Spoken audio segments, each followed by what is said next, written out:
Vamos falar de rendimento e de fiscalidade. Na proposta do Orçamento do Estado está prevista uma redução de IRS até ao quinto escalão, ou seja, para rendimentos que se aproximam dos 2.000 euros brutos, e importa sublinhar os quase 2.000 euros brutos. Em média, é possível perceber quanto é que cada agregado desse universo poderá poupar por ano? De facto, o Orçamento do Estado para 2024 prevê uma redução do IRS que se insere nas tabelas na tabela de taxas do imposto, nas taxas progressivas.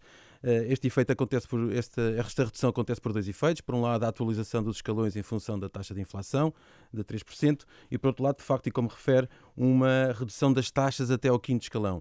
É verdade que esta redução de taxas acontece apenas nesses escalões, nestes primeiros 5 escalões, e não se verifica nos escalões seguintes, mas não é verdade que não beneficie também quem tem rendimentos que estão situados nos escalões mais altos. Como é que se explica isso? Como é que se explica Explica-se pelo mecanismo das taxas progressivas, ou seja, o nosso mecanismo do IRS, desta progressividade, o que faz é dividir o rendimento das pessoas em escalões e fazer incidir taxas sobre cada um desses escalões, o que significa que quem tem rendimentos nos escalões mais altos também vê o seu rendimento dividido nos escalões, e a começar naturalmente do primeiro euro, tem também escalões baixos, o que significa que a fatia de rendimento correspondente aos escalões baixos vê também uma redução de taxa, por isso a taxa que incide sobre essa fatia de rendimento é também reduzida para esses escalões, mesmo que no acumulado a pessoa acabe por atingir escalões mais altos. Portanto, beneficia a todos os escalões. Mas em média, até ao quinto escalão, quanto é que poderá Assim, ser a poupança? Se é que é possível.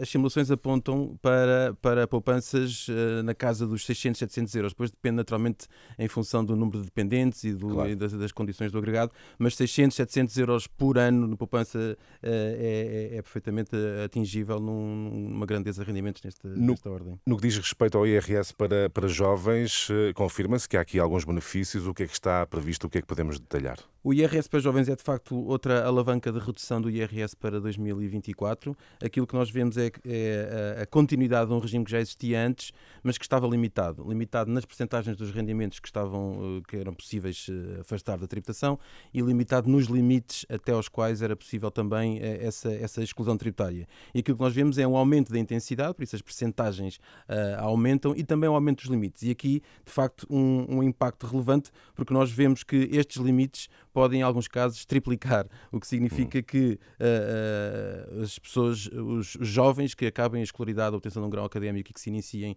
na sua vida de trabalho, e em função naturalmente do nível dos rendimentos, podem atingir aqui também poupanças fiscais significativas. Uma proposta que suscitou muito interesse foi a da CIP, do 15º mês isento de impostos. Não é uma medida que tenha sido seguida neste orçamento, mas há aproximações. O que é que podemos dizer? Exatamente. Aquilo que nós vemos foi que uma proposta da CIP para excluir da tributação aquilo que era o 15º mês, por isso um pagamento de uma remuneração em acrescento àquilo que é o salário mensal e os subsídios de férias e subsídio de Natal, e aquilo que nós vimos numa primeira fase foi uma recusa dessa iniciativa, mas acabámos por ver ontem na proposta de lei do Orçamento do Estado que o Governo fez apresentar no Parlamento a previsão para 2024 da possibilidade de as empresas distribuírem parte dos lucros aos seus colaboradores, e essa distribuição acabar por estar excluída do IRS, o que significa que, não lhe chamando um 15º mês, mas ainda assim prevendo a possibilidade de este ano serem atribuídos aos colaboradores um prémio extra correspondente à distribuição de lucros,